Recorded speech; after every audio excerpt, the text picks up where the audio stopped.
Ah bah, nickel. Ok, c'est tombé déjà. Pas grave. Et coucou. Ça fait longtemps qu'on s'est pas vu. Bah c'est pas bien grave, hein, c'est comme ça. Hein. Moi je crois que j'ai déjà dit, les vidéos quand je les fais, c'est partage spontané. Des fois je vais pas en faire pendant 3 mois, puis des fois je vais en faire 4 en 2 jours et c'est ok. Et du coup là, this morning, il y a quelque chose qui m'est venu.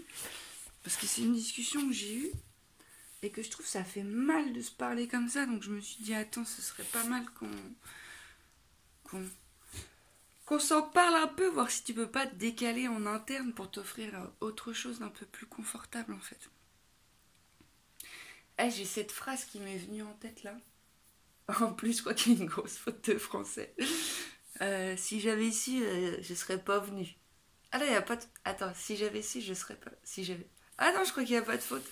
Bah dans ma tête, quand je l'ai dit tout à l'heure, ça m'a pas paru très juste. Non, mais manière de dire que... Ouais, j'ai une discussion avec un pote ou une pote, je sais plus d'ailleurs, avec quelqu'un qui me disait, bah ouais, ça a abusé ce que j'ai fait dans le passé. Et qui se jugeait en fait, qui se jugeait en mode, bah j'ai été trop con en fait, ou j'ai été... j'ai fait du mal et du coup je suis trop con. Alors ces deux phrases complètement justes, elles peuvent être l'une avec l'autre et pourtant on va les dissocier parce que j'ai fait du mal, ça peut complètement être vrai et ça c'est pas à remettre en question, effectivement. Par contre le je suis trop con, il n'a pas vraiment lieu d'être parce qu'en fait à l'époque cette personne ne pouvait pas faire autrement en fait, tout simplement. Mais moi-même, hein, si je regarde dans mon passé, mais laisse tomber la neige, il y a des moments où j'ai pu avoir honte en regardant dans mon passé, en mode ah, mon Dieu, c'est moi qui ai fait ça. Et puis après, en fait, d'avoir honte aussi, c'est ne pas accepter ce qui a été comme étant ce qui ne pouvait pas être différemment dans l'instant. C'est beau cette phrase. Alors qu'en fait, dès lors que tu as honte, c'est aussi parce que tu poses un jugement moral.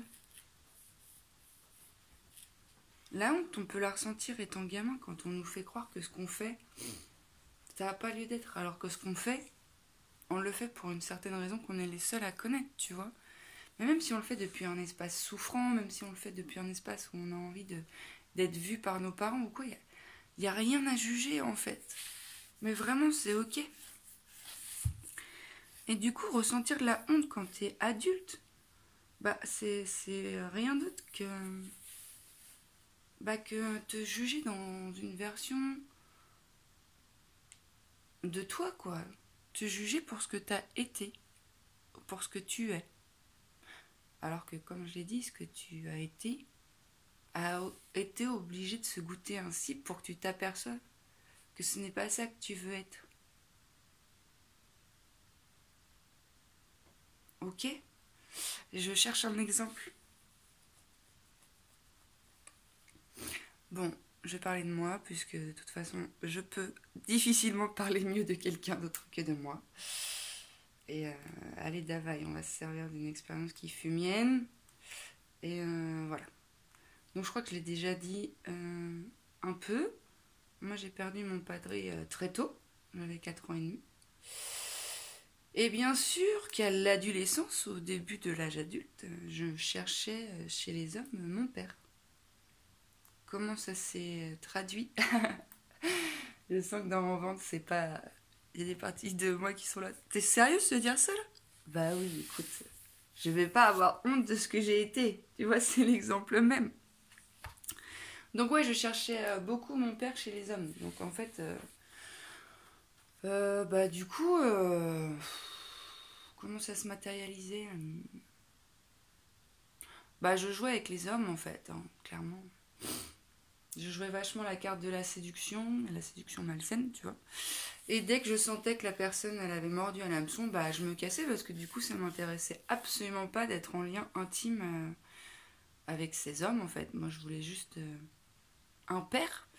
Mais bon, c'est difficile de chercher, de trouver un père en un homme que tu dragues, quoi, que tu séduis. Et du coup, j'ai fait des trucs, si je regarde, c'est vraiment pas très très beau. Hein.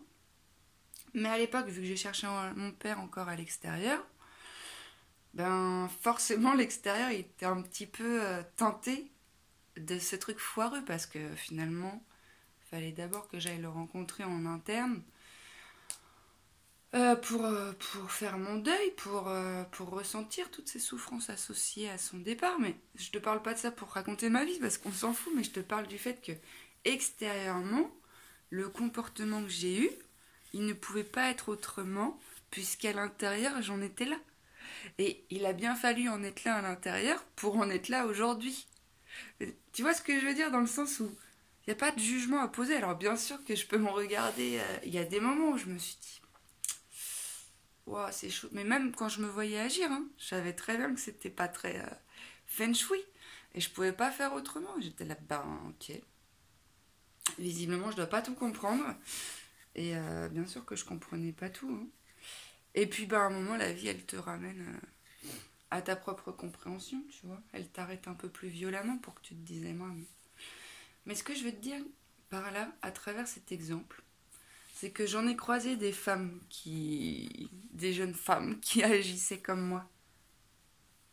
J'en ai croisé et moi je pose pas de jugement parce que je vois clairement quelqu'un qui va mal. Donc qui se fait du mal et qui fait du mal, c'est pas, tu peux pas faire autrement. Et je te parle de ça parce que du coup, moi j'étais en capacité de ne pas juger cette personne parce que je l'ai été. Par contre, j'ai vu des potes juger certaines de ces jeunes femmes en mode waouh, mais c'est trop des salopes. Moi j'étais là, ben je suis pas sûre en fait qu'elles fassent consciemment exprès de. Tu crois que c'est confortable pour elles en fait de vivre cette réalité? Tu crois vraiment que consciemment les gens choisissent de souffrir? Tu crois vraiment que consciemment on se réveille le matin, on se dit je vais me faire du mal aujourd'hui? Vraiment, vraiment en mode je n'ai qu'une envie, c'est de me faire du mal. Non, non, c'est pas inhérent à ta nature. Après, dans tout ce que tu n'es pas, il y a de la souffrance et elle est obligée de se faire voir, ouais, se montrer à toi en te faisant souffrir, mais c'est ok en fait. Ça fait partie du process, mais j'invite à la vigilance dès lors que tu poses un jugement moral sur ce que t'es.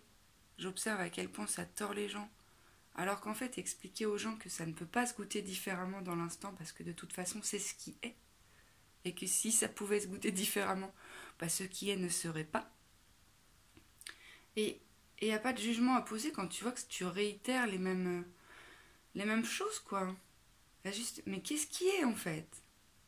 Et ce qui est et ne peut pas être autrement parce que c'est justement juste qu'il soit ainsi. Mais ouais, parce que là, je pense à quelqu'un qui me dit ouais, mais c'est toujours comme ça. Ah ouais? Mais déjà, le fait que tu dis c'est toujours comme ça, t'es en train de juger l'expérience comme étant quelque chose qui n'aurait pas lieu d'être parce que tu l'as déjà vécu une fois, deux fois, trois fois. Mais en fait, c'est bien plus complexe que ça. Hein. Et franchement, quand t'acceptes de te lâcher la grappe avec ce qui est comme étant ce qui est et qui ne peut pas être autre chose que ce qui est, ah, je te jure, ça détend la nouille. Hein. Ah ouais. Puis je vois tellement de personnes qui se tapent dessus avec des jugements moraux, mais parce qu'effectivement, j'en conviens, hein, qu'on est un petit peu conditionné pour être plutôt des êtres de performance, pour être plutôt des personnes dans un espace mental qui contraint le vivant, qui se sécurise, qui se protège alors qu'il n'y a pas à se protéger de la vie. Hein. Il y a justement à se laisser toucher par la vie, quoi. Et en se laissant toucher par la vie, ah, la vie va pouvoir venir se récupérer en toi dans certains espaces, mais ça ne peut pas être autrement pour l'instant. Et peut-être juste d'accepter que c'est ainsi et de s'asseoir dedans. Pas juste l'accepter de la résignation en mode oui, bah, de toute façon c'est comme ça, il peut pas grand chose. Non. Non, l'accepter dans ton corps comme ce que tu peux te poser vraiment. Te poser dans ton corps sereinement et accepter ce qui est comme étant ce qui est. Bah si c'est le cas, tu vas voir que ça va pouvoir permettre. Ça va pouvoir permettre, pardon. Ça va permettre à autre chose d'advenir déjà, juste d'accepter ce qui est comme étant ce qui est. Mais j'en conviens, hein, c'est vraiment une des plus grandes clés de libération d'accepter. Et c'est compliqué, j'en conviens. Et comment tu fais? Mais vraiment, reviens au corps. Reviens au corps qui est l'indicateur de la façon dont tu goûtes ta vie, tu vois. Si dans ton corps tu ressens plein de tensions, plein de stress, plein de contractions, faut juste observer aussi ce qu'il y a autour de toi que tu fais vivre qui est peut-être plus en adéquation. Mais il faut se poser déjà avec ce qui est, avec ses angoisses, avec ses contractions, et les voir et les ressentir. Et dès lors que tu vas ouvrir la porte du ressenti bienveillant d'acceptation totale, tu vas avoir accès à des informations vertueuses pour toi, qui feront sens à mettre en place. Alors ça ne veut absolument pas dire, quand tu sens que ça fait sens, que c'est que confortable, qu'il n'y aura pas de peur ou d'émotion, peut-être jugée un peu moins confortable, mais c'est ok en fait. C'est juste, que fais-tu de ta peur? Est-ce que tu la laisses driver la voiture ou est-ce que tu la mets côté passager en mode accroche-toi bien de douce, ça va bien se passer. C'est ça, et vraiment la présence dans le corps.